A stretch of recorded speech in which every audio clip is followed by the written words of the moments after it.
So, if my own experience was true, it had to be recorded in the Bible. So I started my research and found over 400 writings that described everything I had seen, heard, felt, anything that had to do with hell. All of those things are in the Bible, so everything I tell you is there. During my testimony, I will refer to a few scriptures. I will not be able to cite the 400 scriptures, but I will cite a few. I also discovered 14 other people who have already experienced one or another of the sections of hell. These people, for the most part, ended up close to death or in hospital, deceased, and brought back to life. So, a quick summary before getting to the heart of the matter. As usual, my wife and I were present at the Sunday evening prayer meeting, along with our pastors. We came home like any other perfectly normal evening and went to bed. Around 3 a.m., I was taken away.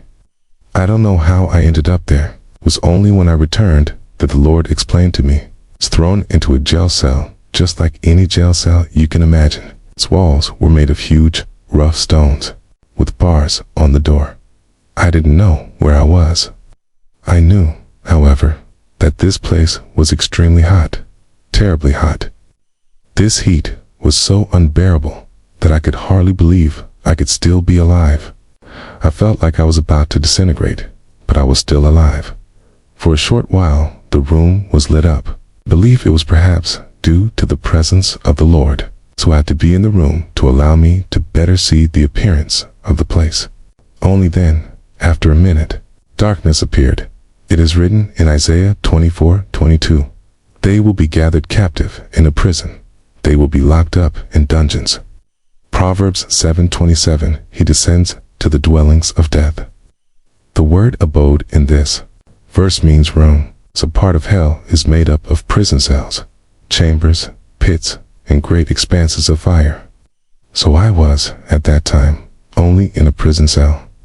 Also in Jonah 2:07, we can read, "The bars of the earth shut me up forever." And in Job 17:06, "She will come down to the gates of hell." These scriptures prove, again, that what I have seen is contained in the Word. The stones are also mentioned in Isaiah 14:19. 7. So here I am in this prison cell, and 4 creatures are there with me. At that moment, I had no idea that these creatures were demons, since I landed in hell as an unsaved person. God has willingly removed from my understanding the knowledge of my salvation. I did not understand why, but He explained it to me on the way back. These creatures were huge. They were about 3 meters 65, 12 feet. You can see one of them in the video. One of the men who testified in this film saw the same demon as me. So you will be able to see what one of these creatures looks like. There is also a very good image in this video where a man is gripping the bars of hell. This is the testimony of Kenneth Hagin. The creatures were scaly. One of them was covered with body-wide scales, a gigantic jaw, huge teeth, protruding claws, and sunken eyes. They were huge. Another of these creatures showed some differences. She had sharp blade fins all over her body. She had a very long arm and disproportionate feet. In fact, each of the creatures were misshapen, twisted, asymmetrical, and out of proportion. One longer arm and one shorter. Strange and horrible appearances. They never ceased to blaspheme the name of God, and they relentlessly cursed Him. I wondered, why are they cursing God? Why do they hate God so much? And then suddenly they turned their attention to me, and I immediately felt that they also had for me the same hatred that they felt for God. Once again I asked myself, why do they hate me? I didn't do anything to them, okay? They hated me in a way I had never experienced on earth. It was far above the hatred that a human is often capable of feeling. These demons hated me deeply, and I knew they were assigned to torture me. Okay, I knew certain things, which I will tell you without even knowing why I knew them. In hell, our senses are sharp, alert, and aware beyond what our physical bodies are capable of. I was aware of distance and time far more than we can be here. I knew that the sole purpose of these creatures was to torture me forever in this place. I was lying on the floor of this cell with no strength in my body, wondering, why is it so hard for me to move? What's wrong with me? I was aware of my lack of strength and lay on the ground without any help. One of the demons grabbed me, lifted me up, and threw me at the wall like glass. He took me as one takes an ice glass, where it was I who was light, or he who was strong. He threw me at the wall, and each of my bones broke. I felt the pain. I lay on the ground, screaming for mercy, but these demons have no kind of mercy. Without any strength in my body, I was wondering, why is it so hard for me to move? What's wrong with me? I was aware of my lack of strength and lay on the ground without any help. One of the demons grabbed me, lifted me up, and threw me at the wall like glass. He took me as one takes an ice glass, where it was I who was light, or he who was strong. He threw me at the wall, and each of my bones broke. I felt the pain. I lay on the ground, screaming for mercy, but these demons have no kind of mercy. Without any strength in my body, I was wondering, why is it so hard for me to move? What's wrong with me? I was aware of my lack of strength and lay on the ground without any help. One of the demons grabbed me, lifted me up, and threw me at the wall like glass. He took me as one takes an ice glass, where it was I who was light, or he who was strong. He threw me at the wall, and each of my bones broke. I felt the pain. I lay on the ground, screaming for mercy, but these demons have no kind of mercy. Lifted me up and threw me at the wall like glass. He took me as one takes an ice glass, where it was I who was light, or he who was strong. He threw me at the wall, and each of my bones broke. Felt the pain. I lay on the ground, screaming for mercy, but these demons have no kind of mercy. Lifted me up and threw me at the wall like glass. He took me as one takes an ice glass, where it was I who was light, or he who was strong. He threw me at the wall, and each of my bones broke. I felt the pain. I lay on the ground, screaming for mercy, but these demons have no kind of mercy. One of them lifted me up, and the other, with its razor-sharp fins, tore at my flesh. He was tearing her to pieces with no regard for this body that God had so beautifully created. He had such an intense hatred against me. I wondered, why am I alive? How can I still be alive through it all? I do not understand why I am not dead. My flesh hung like ribbons, and there was no drop of blood.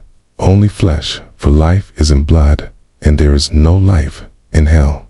There is no water either. In Isaiah 14:9-10, it is written, Sheol is moved to its depths to welcome you when you come. He awakens the shadows before you, all the great ones of the earth. He raises all the kings of the nations from their thrones. Psalm 88:5. I am placed among those who descend into the pit. I am like a man who has no more strength, and we know the devil is strong. Mark 5:1-4 shows us this with this man possessed by an unclean spirit who wandered through the sepulchres. They came to the other side of the sea, in the land of the Gadarenes. As soon as Jesus was out of the boat, there came a man to meet him, coming out of the tombs and possessed of an unclean spirit. This man had his home in the sepulchres, and no one could bind him any longer, even with a chain. For often he had been in shackles and had been bound in chains. But he had broken the chains and broken shackles, and no one had the strength to tame him. They couldn't bind him. He was breaking his chains to pieces, and he was just a man possessed of a demonic force. I understood that these demons have 1,000 times the strength of man. So even if I had my natural strength, I couldn't have beaten them. I was completely at their mercy, and we know they have no mercy. Demons control your life in hell. The smell of hell and demons was awful. I can't even describe it to you. A smell of burnt flesh and sulfur. The demons smelled like sewage, rotten meat, rotten eggs, sour milk, and anything you can imagine. take all those smells, multiply them by 1,000, bring them to your nose, and breathe it all in. It was so toxic, it would kill you if you breathed in those smells. Now and again, I wondered, why am I still living despite this smell? It's so horrible. I repeat, we cannot die. We have to put up with everything. Key, the desecration of these demons when they cursed God are mentioned in Ezekiel 22:26. I am desecrated among them. His priests violate my law and desecrate my sanctuaries. They do not distinguish what is holy from what is profane. They do not make known the difference between what is unclean and what is pure.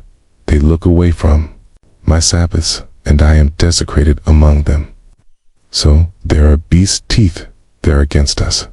2 Samuel 22:6 says, the bonds of the sepulchre surrounded me. The snares of death surprised me. And in Micah 3:2, there is an interesting writing about the Philistines who hated the Israelites. You hate good and you love evil. You tear off their skin and flesh from off their bones. That's what they did to the Jews. These things were done in the natural, but where did they get the idea? She's from hell because that's what demons do. Can pity. There is only pity and compassion in heaven. Mercy is from God, and the devil has no knowledge of any mercy whatsoever. Satan is totally against it. Psalm 36:6. Lord, your goodness reaches to the heavens, your faithfulness to the clouds. Definitely. It is not so in hell. In Psalms 74:20 says, have regard to the covenant. For the dark places of the land are full of lairs of robbers. Hell is quite simply a cruel, horrible, miserable place that you must suffer. God made human the highest form of his creation, and demons are the lowest dot. As humans, we work hard to move forward in life. We improve ourselves. We study. But in hell, our life is dominated by demons who have 0 IQ, completely ignorant creatures.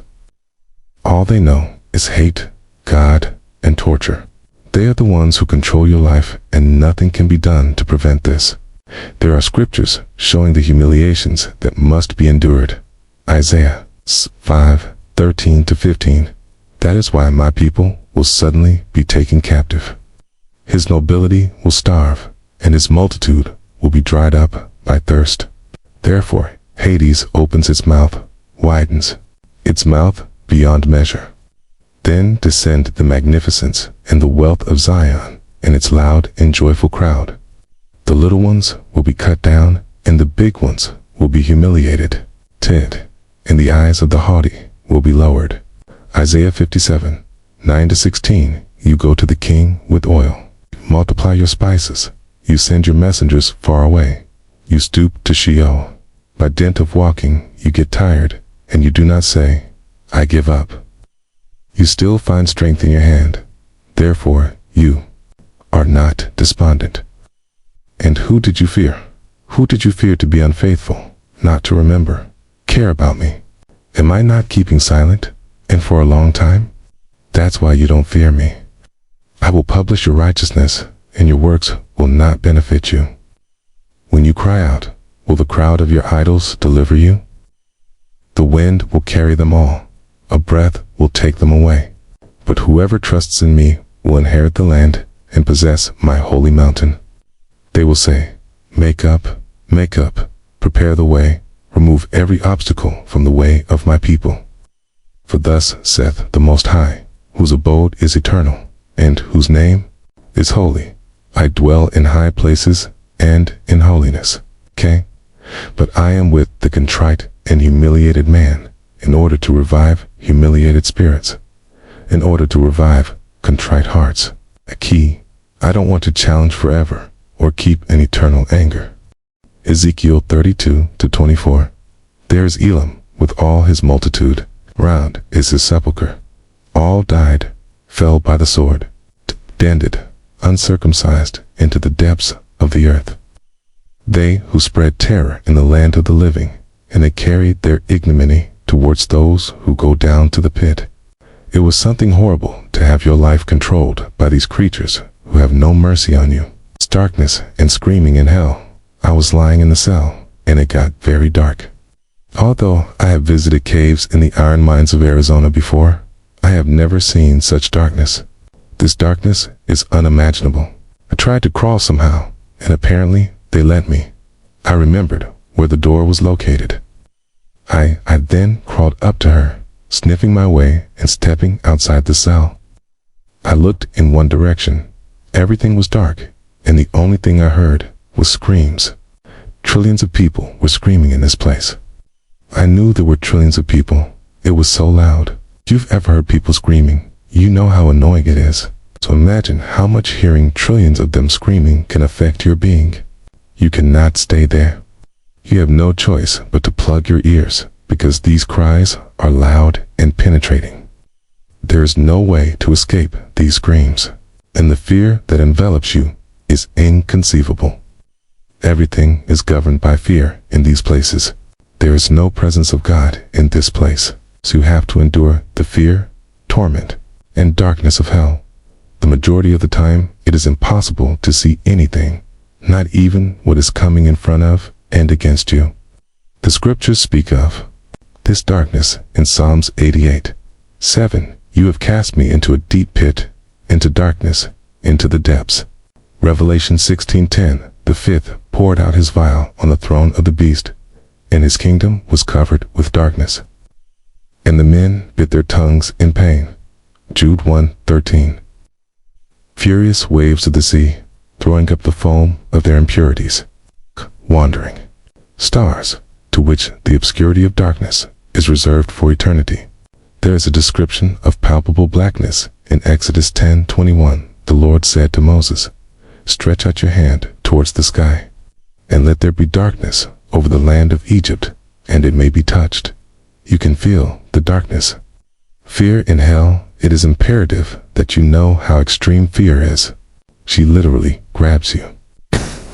If you have ever watched movies that have increased the tension and anxiety in your being, multiply this fear by 1,000 and imagine that it remains within you continually. And so it is with each passing minute. I know fear well, since one day, when I was young, we came to Cocoa, Florida to surf. A group of sharks surrounded me, when suddenly a 2.75 meters, 9 feet long tiger shark bit and tore off half of my board. He grabbed my leg and pulled me towards him. At that time, I was neither a Christian nor a saved one, and suddenly he let me go. I know God opened that shark's mouth, but for a few moments, the fear that rises in you is overwhelming. If anyone has seen the Jaws movie before, know that the fear portrayed in this movie is nothing compared to what just happened. Just a few meters from me, I saw a shark completely tearing off a man's right leg. He managed to drag himself to the shore. There was blood everywhere. The man was screaming and no longer had his leg. So yes, I have known fear, but this kind of terror has nothing to do, absolutely nothing to do with the one I felt in hell. No comparison is possible, and I am convinced that a shark attack, like the one I suffered, is one of the greatest fears we can experience on earth. In hell, the fear that we suffer is one suffering among many. In Isaiah 24:17-18, it is written, "Terror and the pit and the snare are upon you, inhabitant of the land.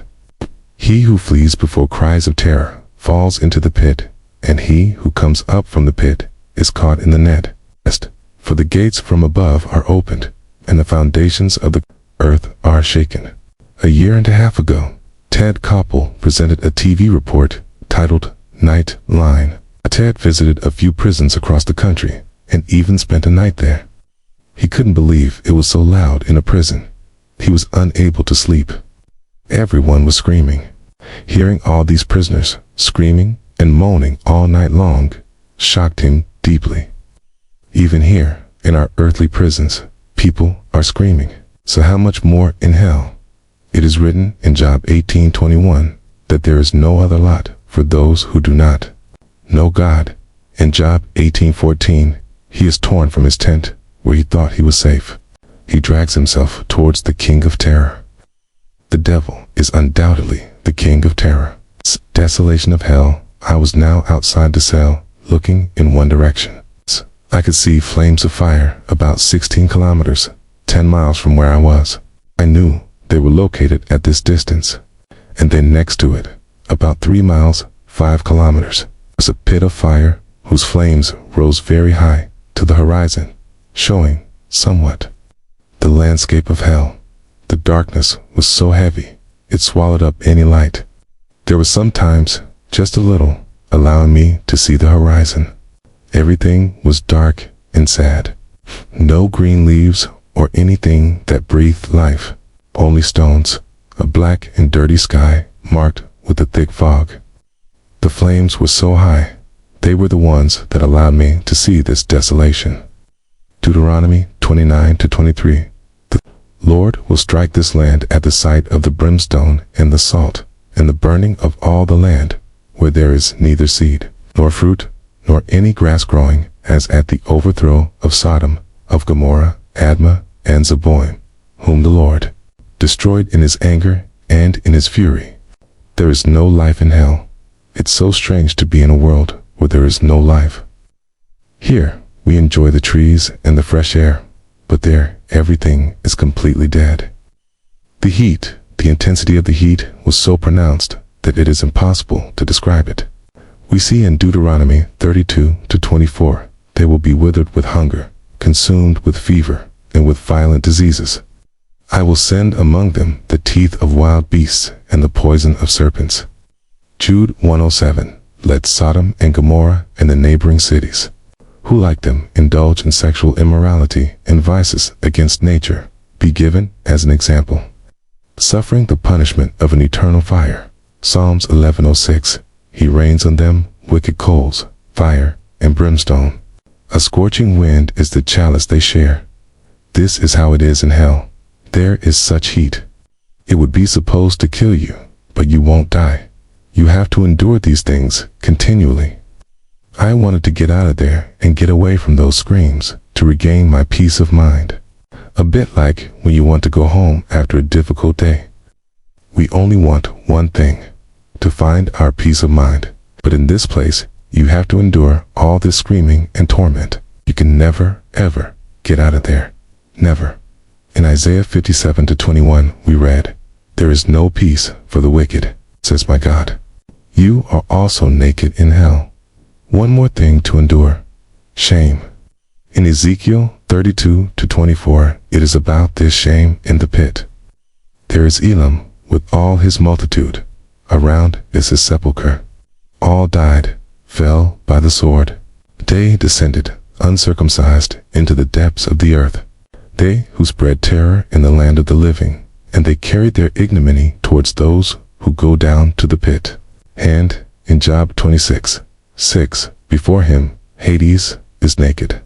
This scripture means that God can see in hell. It is an observable place for him. Nudity is just one more humiliation to be suffered. Drought. There is no water in hell in any form, no humidity in the air. It's so dry that you long for a drop of water, just as the writing says in Luke 16:23-24. In hell, he lifted up his eyes while he was in torment. He saw Abraham and Lazarus in his bosom from afar.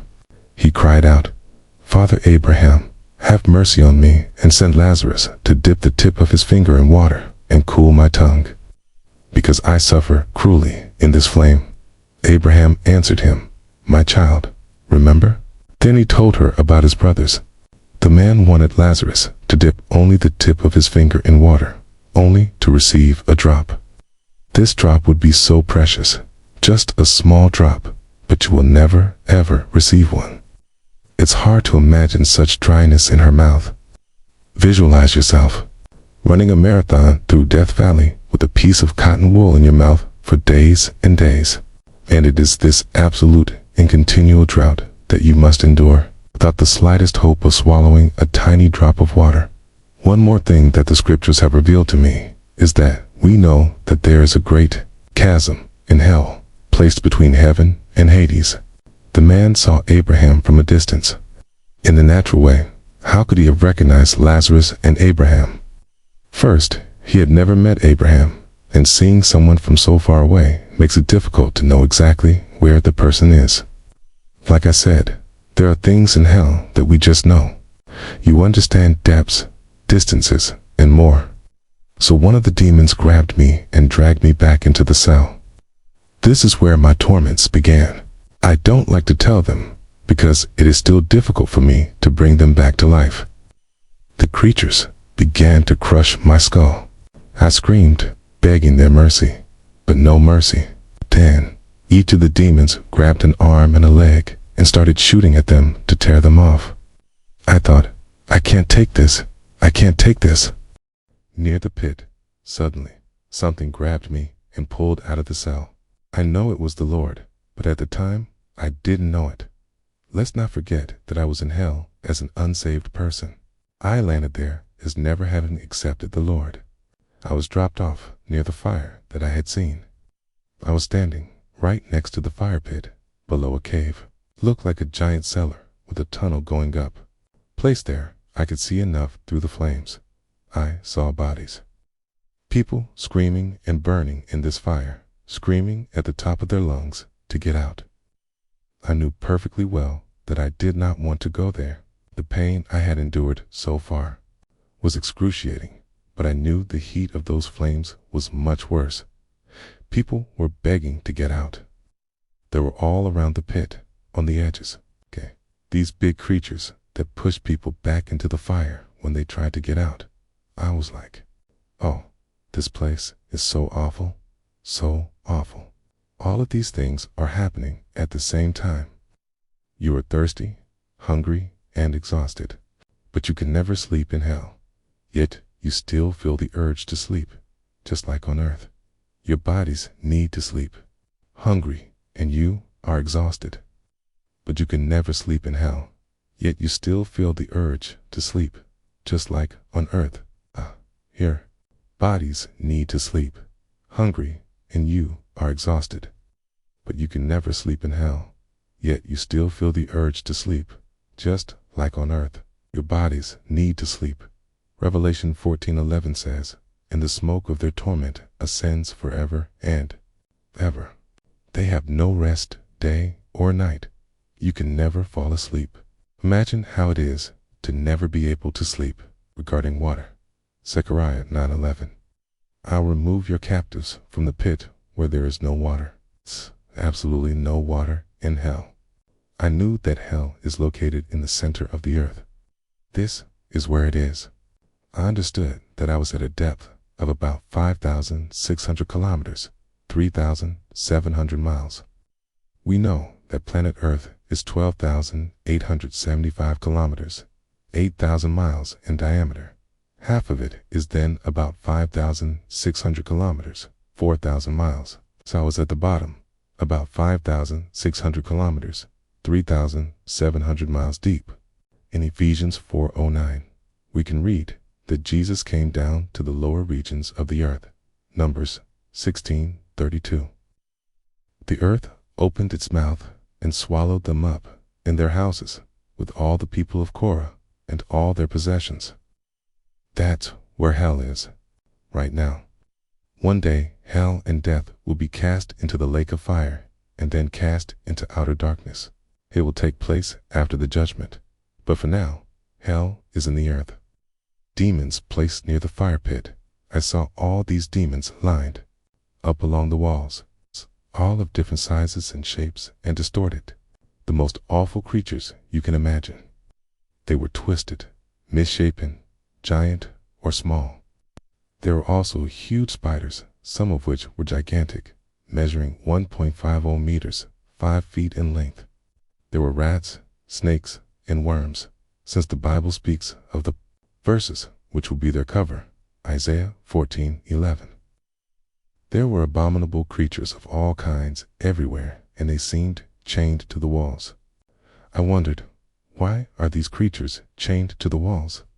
I didn't understand, but there is this writing about it in Jude 1:06, which you reserve for the judgment of the great day, chained eternally by darkness, the angels who did not keep their dignity, but who have abandoned their own home. Maybe that's what I saw. I don't know. but that's what it seems. I was happy because I didn't want them to come and take me. They hated me with such passion. It was something I didn't understand. It wasn't just creatures. They had such hatred towards mankind. So I was very happy that they were chained to the walls. I started to climb towards the tunnel to leave the flames. Quickly, it turned very dark, but I couldn't stand seeing all those demons along the walls with their incredible power. I thought, who could beat these creatures? No one could beat them. My fear was so suffocating. I couldn't stand it by staying there. No one could beat them.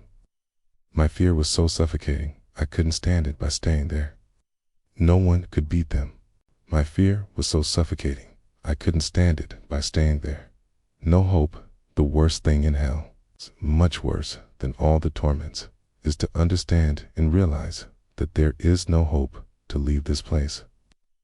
From the start, I understood that there was life above on the earth, and people on earth, for the most part, have no idea that this underworld really exists.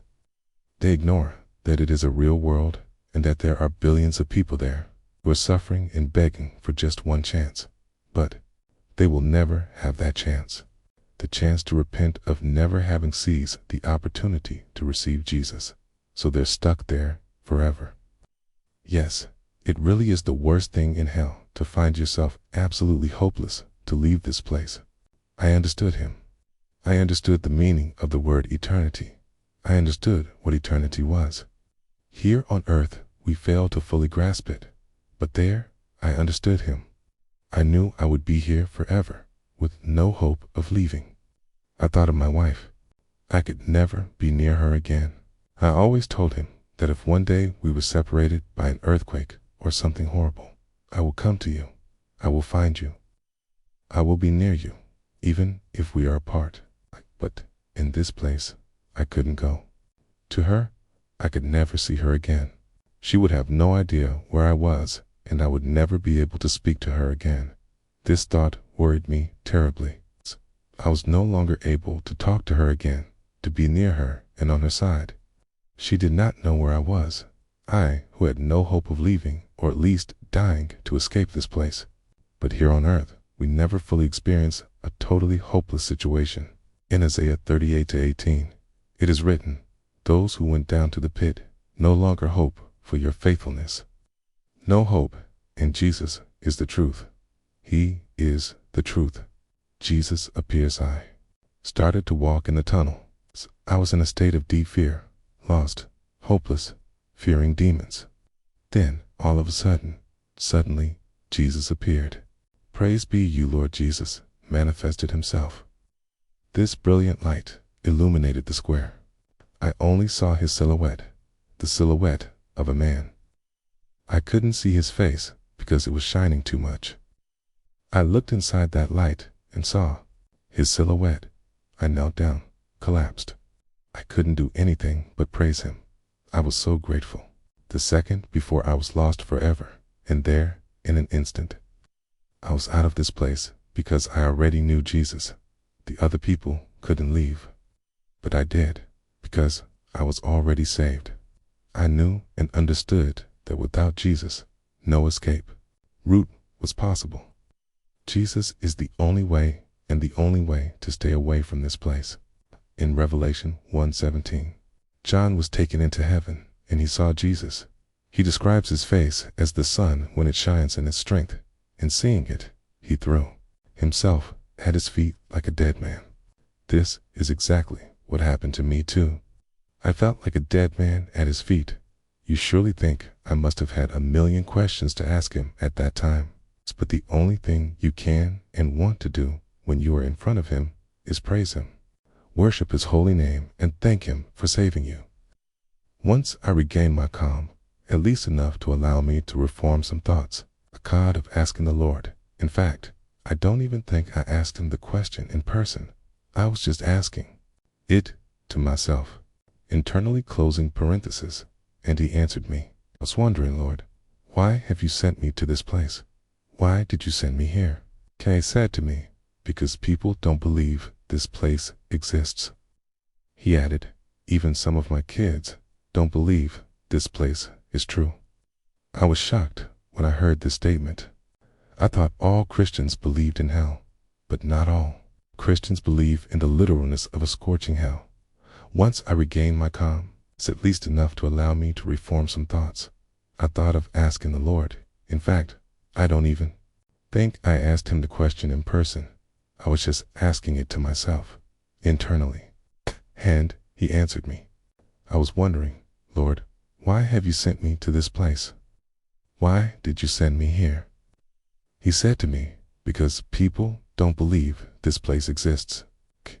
He added, even some of my kids don't believe this place is true. I was shocked when I heard this statement. I thought all Christians believed in hell, but not all Christians believe in the literalness of a scorching hell.